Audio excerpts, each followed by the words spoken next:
दोस्तों, आज हम माँ वैष्णो देवी की कथा सुनाने जा रहा हूँ, जिसे आप लोग ध्यान से सुने और वीडियो को स्किप मत करें।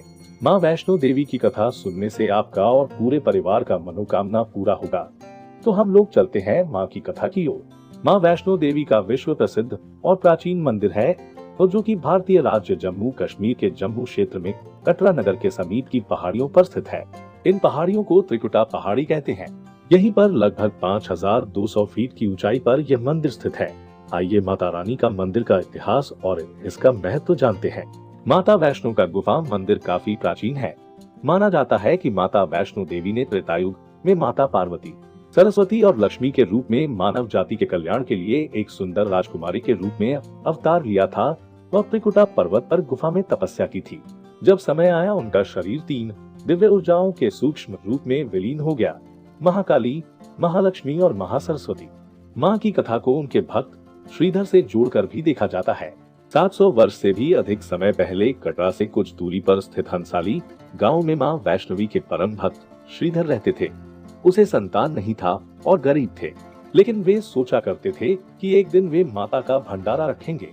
एक दिन श्रीधर ने आसपास के सभी गांव वालों को प्रसाद ग्रहण करने का न्योता दिया, और भंडारे वाले दिन श्रीधर अनुरोध करते हुए सभी के घर बारी बारी गए, ताकि उन्हें खाना बनाने की सामग्री मिले और वह खाना बनाकर मेहमानों को भंडारे वाले दिन खिला सके।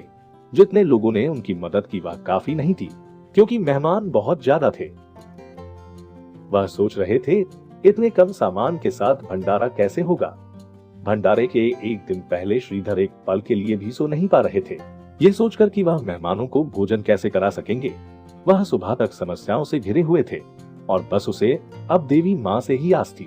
वह अपनी झोपड़ी के बाहर पूजा के लिए बैठ गए। दोपहर तक मेहमान आना शुरू हो गए थे।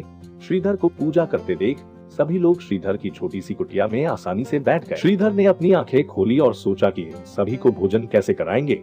तब उसने एक छोटी लड़की को झोपड़ी से बाहर आते हुए देखा, जिसका नाम वैष्णवी था। वह भगवान की कृपा से आई थी। वह सभी को स्वादिष्ट भोजन परोस रही थी।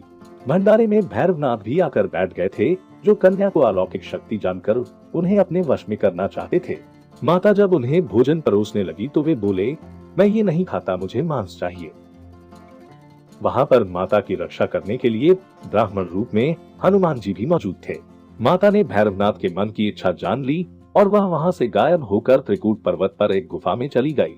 भैरवनाथ भी उनके पीछे भागे।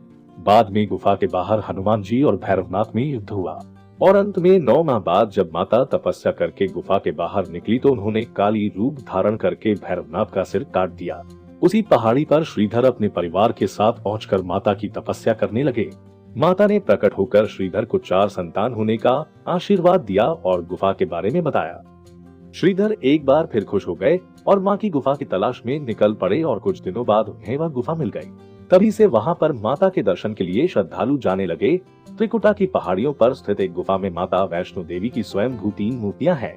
देवी काली, सरस्वती और लक्ष्मी पिंडी के रूप में गुफा में विराजित हैं।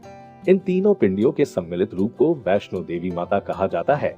इस स्थान को माता का भवन कहा जाता है। पवित्र गुफा की लंबाई 98 फीट है। इस गुफा में एक बड़ा चबूतरा बना हुआ है। इस चबूतरे पर माता का आसन है, जहाँ देवी त्रिकुटा अपनी माताओं के साथ विराजमान रहती हैं। इस पवित्र गुफा को अर्धकुंवारी के नाम से जाना जाता है। अर्धकुंवारी के पास ही माता की चरण पादुका भी है। ये वह स्थान है जहाँ माता ने भागते भागते मुड़कर भैरवनाथ को देखा था। कटरा में बाण गंगा नदी है। कहते हैं कि माता ने अपने दिव्य धनुष से एक तीर चलाया था, जिसके चलते यह नदी का निर्माण हुआ। भवन उसी स्थान पर है जहाँ माता ने भैरवनाथ का वध किया था। प्राचीन गुफा के समक्ष भैरव का शरीर मौजूद है। भैरवनाथ का सिर उड़कर 3 किलोमीटर दूर भैरव घाटी में चला गया और शरीर यहाँ रह गया, जिस स्थान पर सिर गिरा। आज उस स्थान को भैरवनाथ के मंदिर के नाम से जाना जाता है। कटरा से ही वैष्णो देवी की पैदल चढ़ाई शुरू होती है, जो भवन तक करीब 13 किलोमीटर और भैरव मंदिर तक 14.5 किलोमीटर है। यह मंदिर माता वैष्णवी का जागृत स्थान है। कहते हैं कि यहाँ जो भी आता है खाली हाथ नहीं जाता है। भारत में तिरुमला वेंकटेश्वर मंदिर के बाद दूसरा सर्वाधिक देखा जाने वाला धार्मिक तीर्थ स्थल है। ऐसा माना जाता है, जब तक माता नहीं चाहती तब तक उनके दर्शन कोई नहीं कर सकता है। माता के बुलावे को उनका आशीर्वाद माना जाता है। माता के दर्शन करने की यात्रा लगभग 24 किलोमीटर लंबी है, जो कि एक कठिन यात्रा मानी जाती है। दोस्तों, आपको मेरी वीडियो कैसी लगी? आप मेरी हिंदी एशियन चैनल पर नए हैं तो चैनल को लाइक करें, सब्सक्राइब करें और कमेंट भी करें।